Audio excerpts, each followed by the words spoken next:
Criminals did unbelievable things to steal millions of dollars, from helicopter escapes to the craziest break-ins. We'll find out. Sweden has had its fair share of daring cash thefts, but this one beat them all. Just after 5 a.m. on September 23, 2009, a helicopter landed on the roof of a cash depot in Stockholm, Sweden. Suddenly, 3 gunmen jumped off the roof and broke through the skylight. It was a cage, but they quickly got through it and started filling bags with cash. 15 minutes later, they were out with their winnings and into the waiting helicopter. 2 bags marked bomb had been found at the helicopter station, which meant that police helicopters couldn't fly until a bomb disposal unit arrived. However, the bombs turned out to be fakes, and the officers who drove to the scene didn't know the small print. Explosives were hidden in cars on the road near the depot, which led police to believe the thieves had submachine guns. The officers were then told to wait for SWAT later that same day. 5 miles from the cash depot, a stolen helicopter was found abandoned.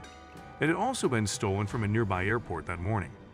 The thieves had stolen about $5.4 million, but as bold as the theft was, the thieves were not caught. Were caught and punished within days, but the money was never found. The oldest bank in the world had the last laugh. While they were in jail, the country changed the faces of all its bills, leaving them with worthless money they couldn't even spend.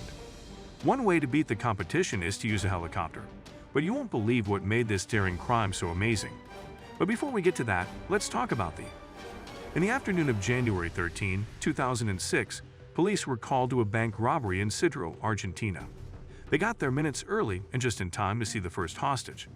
He told them that there were 25 hostages and 5 armed robbers who had forced the bank manager and head teller to open the vault. After releasing a woman, a masked thief appeared at the door with her. When he saw the police surrounding the bank, he freed her and ran back inside. During the next few minutes, a hostage negotiator made contact with one of the robbers. They weren't ready to give up yet and told the police to stay back. The police didn't need a second warning. The aftermath of the Rio robbery was still fresh in their minds. Armed men had broken into a bank and taken hostages. Reporters were there live when the thieves escaped using the hostages as shields. And then things went horribly wrong when the police opened fire. Killing a robber and 2 hostages was a national scandal that no one wanted to happen again. So this time they waited patiently. At one point, they heard the happy birthday song. It was one of the hostages' birthday, and her phone had been ringing with birthday messages, and he asked for pizza and sodas in exchange for 4 hostages. After the swap, he stopped talking on the radio, and 2 police officers waited. As the hours went by, they weren't so sure. Finally, at 7:00 p.m., they moved, but there were no robbers, just scared hostages. The hostages told the police that the man had told them to back off and that he'd be back in 2 minutes, but he never came back. But there was a more shocking discovery coming, and it was a doozy. When they met the basement, they found out the robbers had a different plan the whole time. In the exclusive neighborhood of San Isidro, the bank's basement had 400 safe deposit boxes. Those boxes were packed full of the riches of the rich and famous. Thieves had broken into 143 of the boxes and stolen everything inside.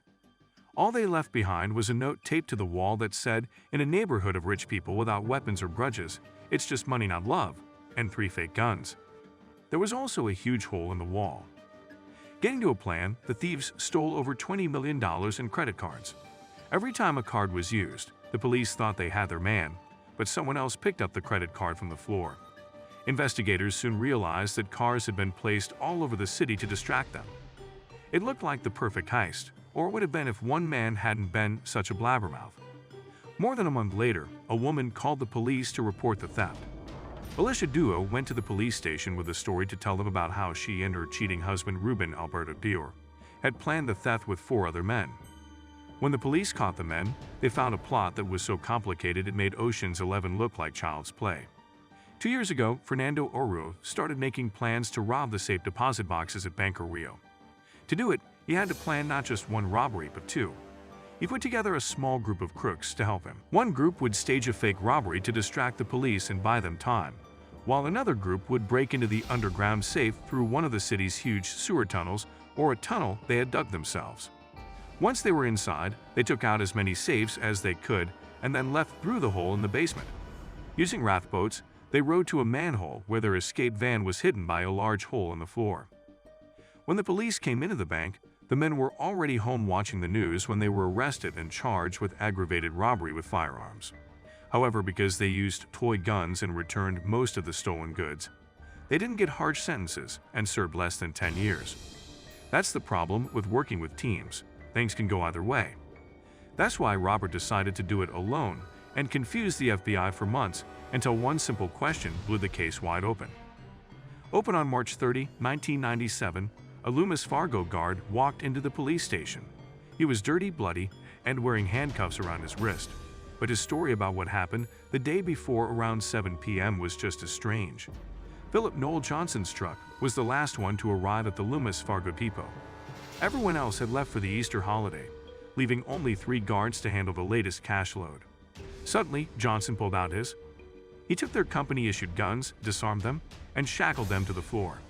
Then he drove a white van into the vault and spent the next 2 hours filling canvas bags with unmarked bills that didn't go in any particular order. When he was done, he took the videotape off the surveillance system, got his personal file, locked the vault, and told both men to get into the truck.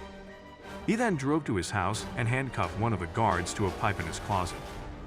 He went back to the van and drove until he reached a wooded area near Asheville, North Carolina. There, he tied the other guard to a tree with chains and drove off with his loot, which was about $30 million today. When the police went to the house, they found the handcuffed guard in the closet, along with some fake ID paperwork from 5 years ago. It was clear that this theft had been planned for years. Eventually, investigators found the van, but Johnson was nowhere to be found. After that, they found proof that Johnson had gone to Mexico with a fake ID. Days turned into weeks, and weeks into months. There wasn't much going on with Johnson's case, and it looked like the smart thief had gotten away with it. But one simple question would prove to be his downfall. 5 months after the theft, on August 30, 1997, a U.S. Customs Service officer in Brownsville, Texas, was checking out a group of people on a bus stop at a Mexican border. At the border crossing, she asked the man in front of her a question she had asked thousands of times before. "Why are you in Mexico?" He was nervous and stuttered, which made her suspicious, so she asked him for his name. He gave her Roger Lauder and a North Carolina driver's license. She ran the name through the system, and it came back as the alias for a fugitive who robbed Loomis Fargo. It was Johnson coming back for his loot. John was arrested and charged, and when he was caught, he had $10,718 in cash and several fake IDs and birth certificates. He denied committing any crimes and wouldn't give his name or say where the money was. It turned out that they didn't need his help.